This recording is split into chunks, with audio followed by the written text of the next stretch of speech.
Hello everyone, welcome to my channel. This is chapter 3 lecture 2. Okay, first lecture में हमने introduction देखा था dental caries के बारे में कि हमें क्या क्या पढ़ना है. तो पहला जो सब टॉपिक है वो है डेंटल केरीज. अब डेंटल केरीज होता क्या है, देखिए. डेंटल केरीज को समझने के लिए पहले आपको टूथ का स्ट्रक्चर पता होना चाहिए. ठीक है.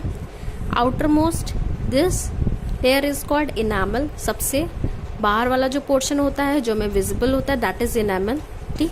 उसके अंदर होता है डेंटिन, उसके अंदर होता है पल्प. ठीक. पल्प चेम्बर में ही ब्लड वेसल्स और नर्व्स होती हैं जिसकी वजह से हमें सेंसेशन या दर्द जिसे हम कहते हैं वो पता चलता है. ठीक है.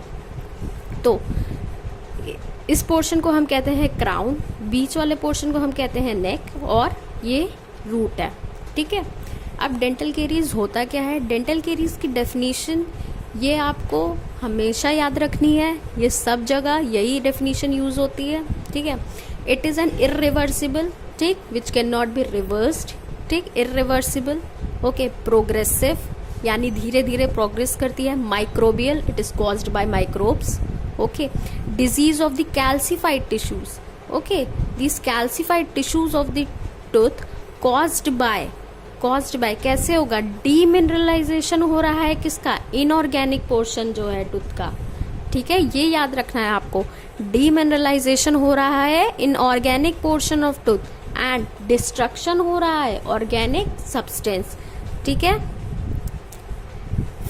टू लर्न दिस डेफिनेशन आपको 3 वर्ड ये इंपॉर्टेंट है, irreversible, progressive, microbial disease of the calcified tissues of the tooth caused by, कैसे हो रहा है, डीमिनरलाइजेशन हो रहा है इनऑर्गेनिक पोर्शन का और डिस्ट्रक्शन हो रहा है ऑर्गेनिक सब्सटेंस ऑफ टूथ का. ठीक. जिससे कि क्या होगा, कैविटेशन मीन्स कैविटी फॉर्मेशन. अब ये डेंटल केरीज आपको दिख रहा है यहाँ डीसी मैंने शॉर्ट फॉर्म में लिखा है डेंटल केरीज. ये धीरे धीरे ये केरीज इन्वेट करती डेंटिन में जाएगी and then this will infect your pulp and then you will have pain sensation. Okay. When your pulp get infected then you will have pain. Okay, so this is all about definition of dental caries. Okay, next lecture में हम लोग इसके आगे वाले सब topics देखेंगे. Okay, do subscribe my channel and please do let me know in the comment section. Thank you so much.